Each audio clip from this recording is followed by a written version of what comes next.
don't know how people like. I'm trying to figure out how people. You can't lean good on a Ninja 250. I mean, at least I can. I'm 5'8" ish, 5'7", 5'8". I'd say I'm 5'8", and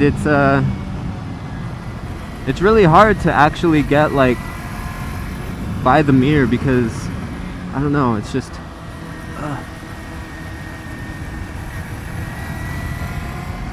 It's just such a crammed bike. I mean, it's not.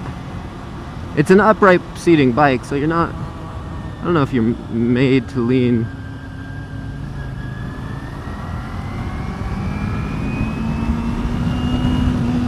But I've seen some photos of some guys getting pretty damn far on it, like, you know, knee sliding. I don't know. I guess I'd need to see myself from a third-person perspective to figure out what I need to do to change my body positioning. Let's talk about that for a minute. Body positioning. It's something that I've been thinking of since I started riding a motorcycle, and you should always be thinking of when you're riding, because it does help. If you're just taking a normal, you know, smooth curve, you know, nothing crazy, you're just at a steady level, you know, you don't need to pick up your butt off the seat or anything. Just stay one with the bike. Don't counter lean. Don't do this whole deal. You know, just look into the curve. Look into the curve. Look into the curve as it increases radius. Or decreases radius, I'm sorry.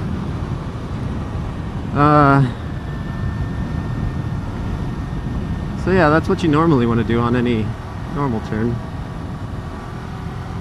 You start off. I'm such a terrible instructor because I fail so hard. You start off wide, go into the curve. As soon as you see, that was a pretty nice one. As soon as you start to notice that the curve's ending, you know, bring it in closer to the yellow line. And that's called the correct. It's pretty hard to get a correct apex of a turn, which is the point where you're on the inside of the turn the most. So coming out here, like, I would be at the edge of the apex, and then coming in, apex would be here, and then I'm leaving the apex, going back to the outside. And that's the correct way if you're you know, trying to take a turn safely, I guess, without having to give it too much lean, or minimal amounts of lean, and you know, you could go faster. But if you're in the canyons, it's not always good to do that. I mean, it's great to do that, but I've had these times where, you know, I would be approaching the apex of the turn, and it's like this, and I'm at the apex here, and a car comes by, and they're like somewhat in my lane, like riding the yellow line. And yeah, you got to be careful for that. Other drivers. So I don't know. So like right now, I'm going to the outside, going in, back to the outside, going back in, and then I'm staying on the inside because I'm making a right turn, which is really the outside of the right turn corner. Oh, poor dead skunk or squirrel or whatever. So that was kind of a dangerous turn.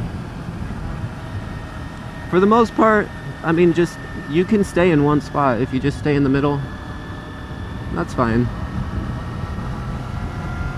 You're not maximizing your you know, turning abilities, but that's cool. To be honest, I'm just talking nonsense. I mean, I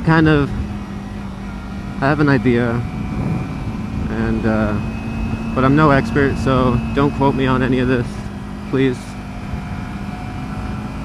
Feel free to tell me how I could improve my cornering. Go ahead, I'm always down for that. But as far as apex of the corners, you know, there's a different apex in each corner too. It's not always in the center of the corner. Like, it's not always in the middle of the corner. If you're doing an increasing radius turn or decreasing radius, it's either more towards the beginning or more towards the end of the curve, just because it turns in more and more, and you want to stay wide at the beginning, because if you go too tight and it starts getting tighter, you're kind of going to be in a little bit of a mess, and you're not going to exit the corner properly. So anyways, I'm just cruising, enjoying my bike. Oh, the skies are beautiful right here. Alright. Another thing, always look in front of you. That helps turns too. Of course you don't want to be looking behind you. That was stupid of me to say. Always look as far as you can into the curve as possible. And that's one safety thing. You take a corner wide and you could see more of the curve ahead of you, rather than if you take it really narrow, like I can't see because these bushes are in the way, the rocks are in the way. So the wider you take the turn, the more you could see in front of you.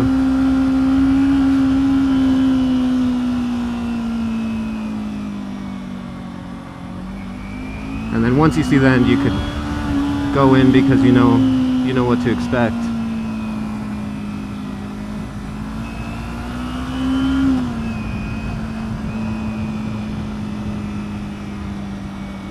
So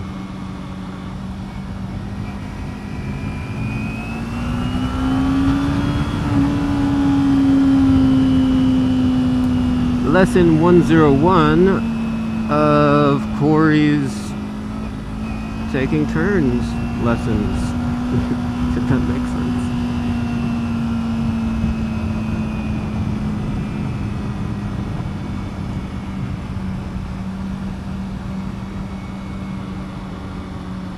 See, this is why you want to make sure you go through the canyon. Like if it's a short canyon run, and you're just, you're going to be riding the canyons most of your day, take it slow the first time. Like right now I'm taking it slow. I haven't been down this canyon, I don't know, in over a month, and I don't know if there's any fallen rocks. I don't know if there's any new potholes that formed. So like right there were some rocks pushed onto the road, and if I was going fast around that corner, if I was lined up and in the right situation, then, or the bad situation, I would have been, mid-lean, and then going over those rocks probably would have made me crash. So also, if you're going downhill, make sure you're in a lower gear, because you want that engine braking. If you guys haven't noticed, I've been in a lower gear. I've been having the RPMs kind of high, just because it's that resistance,